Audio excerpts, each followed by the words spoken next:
See, this is the type of bullshit that has been passed down from generation to generation that has pushed millions of people into college classrooms so they can obtain crippling amounts of debt, which sets them back for the next 30 years.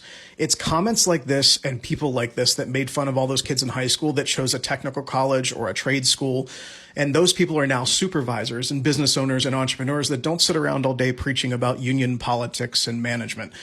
Being honest, there are people that show up to the railroad every day with that same mindset, and their work and home lives are garbage because they carry all this resentment and false truths about, what is and isn't a career.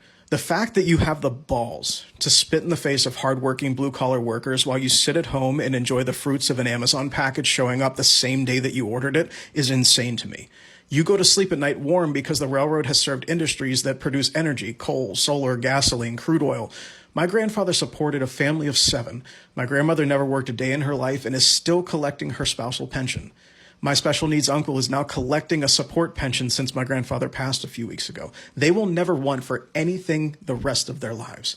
And just so we're clear, I spent 15 years in the corporate world in product development operations. I've owned my own consulting firm for the last 5 years, and I have an MBA. You want to know what happened in 2020? I wrote a book, refunded almost $200K in project funds to clients, and I watched all of these people with a career lose their jobs, take massive pay cuts, lose their homes, their cars, their assets.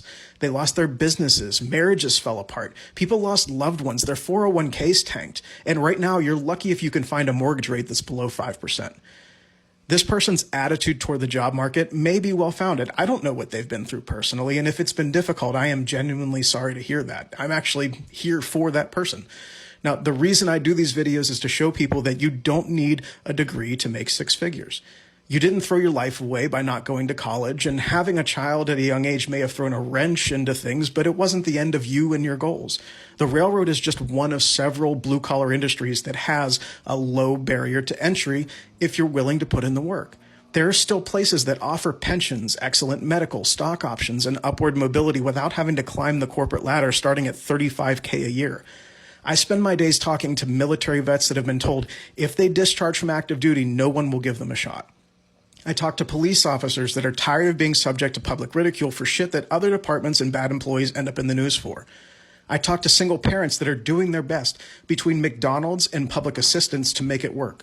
The railroad is just my avenue to give people hope and knowledge that what they're doing now and where they're at in life is not where they have to say.